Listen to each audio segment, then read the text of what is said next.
So as populations have increased on Cape Cod, our activities on the coast have increased. It's coming from our septic systems, it's coming from runoff from our lawns, from the roads. All this nitrogen stimulates plant growth in the coastal waters. That leads ultimately to a drawdown of oxygen and just a general deterioration in water quality. The current project examines the potential of 3 oyster agriculture methods to remove nitrogen and provide data needed by decision makers. The Shellfish Constable in Falmouth, Massachusetts is aiding with the logistics. Depending on where you're looking to move forward with a system, there's obviously multiple concerns. There's aesthetic concerns. There's also multiple uses. There's boating that takes place, there's fishing that takes place, there's shellfishing which takes place in these estuaries. Although they've been impacted, they're used for recreational purposes.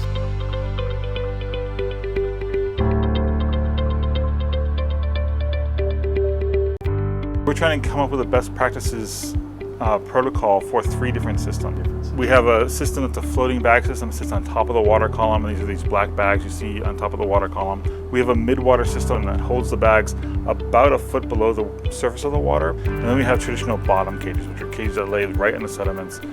All 3 growing systems grow oysters successfully. However, each system differs when it comes to logistics and their effect on the ecosystem. The top systems, the higher level systems, the floating bags, are really the easiest system to maintain and to flip, just because the individual bags are the lightest, and you can go in and you can kind of flip a whole system pretty rapidly. The floating bag system is the most commonly used in Falmouth. Floating bags are light and easy to maintain. They have a small footprint on the bottom, which is good for permitting. There is less fouling of the shellfish bags compared to the other systems. However, they are visible to neighbors and homeowners. The bottom cages tend to be fouled more by macroalgae. It doesn't look as clean as the other 2 systems. The advantage of the bottom cages is that there's no surface expression on the top of the water, and so it's high neighbor acceptance because they don't actually see anything. The bottom ones are the most difficult because they're actually on the bottom. You really need a lower tide to work them. Bottom cages cannot be seen from the surface, so activity can take place above them. The shellfish are grown on the bottom, which can be considered a more natural location.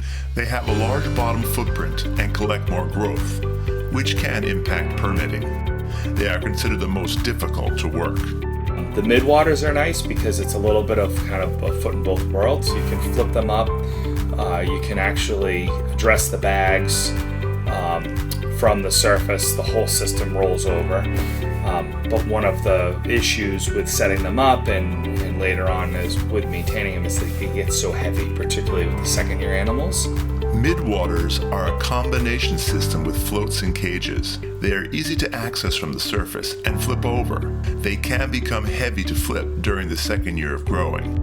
They are also visible from the surface, but if placed correctly, they may help with coastal erosion.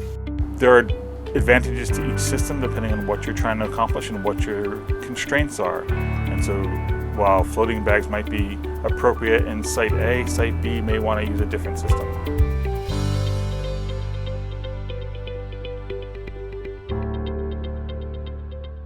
Homeowners on the coast have these very valuable properties. And the reason they have that value is because of the vista they have, and we don't want to destroy vistas. We don't want to pave over an entire embayment with oyster bags.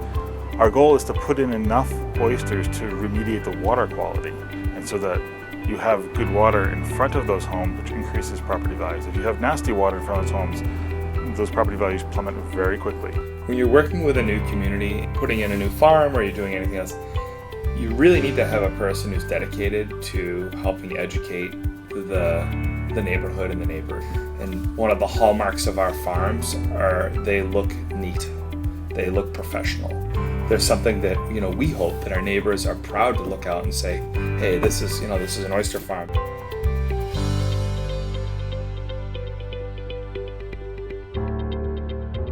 We have representatives from Department of Marine Fisheries, people from the Cape Cod Commission. We have people from the Department of Environmental Protection, MassDEP. These are the regulatory bodies that ultimately will have the say in how towns quantify the nitrogen remediation. So DEP, Department of Environmental Protection, is looking at exactly how much nitrogen can we remove during this system and how do we verify that. DMF is more concerned with health issues. Are these oysters safe for human consumption? And then the Cape Cod Commission have a little bit more of a commercial viewpoint of things. How does this benefit the Cape Cod community?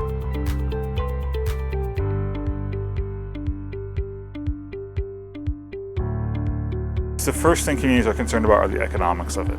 Now we can engineer systems, sewers, wastewater treatment facilities, they work, right? It becomes centralized. They're also really expensive, and there's a lot of disturbance in putting them in because we don't have sewers on Cape Cod yet. So that means digging up to every house, putting a sewer in, and that's a huge expense for the towns, for the homeowners. We are not saying that sewering is not part of the solution. It's going to be. Sewering will prevent more nitrogen from entering the bed. What sewering isn't going to do, it isn't going to remove the nitrogen that's already in the coastal waters. Oysters can do that.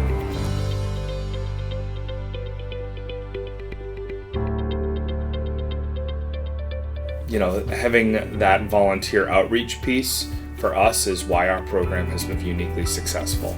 You just can't do it with one group. You have to have true community buy-in. We have thousands and thousands of hours that people have volunteered. They're the ones that are down there, you know, cleaning the upwellers, handling the animals on a daily basis. Sometimes families show up. You know, we've had church groups show up. They're more the team than we are because there's a lot more volunteers hours going into it than there are staff hours.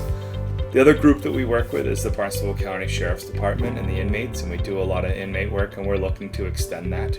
Municipal shellfish projects have many variables to success.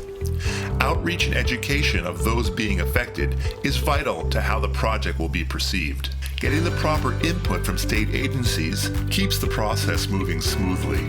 The economics of a project are always important to municipalities, and the potential for creating a project that ultimately might pay for itself is appealing. Finally, having a group of volunteers who feel ownership of the project creates a much-needed workforce.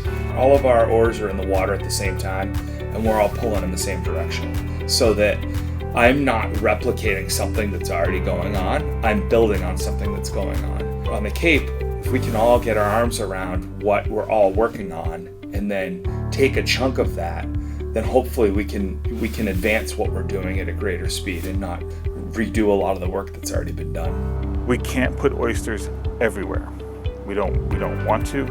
It wouldn't be ecologically sensitive to pave over an embayment with floating bags of oysters. However, oysters are a natural part of the ecosystem. They have a niche here, and so if you put them in the right spots, they can sit there and do their job.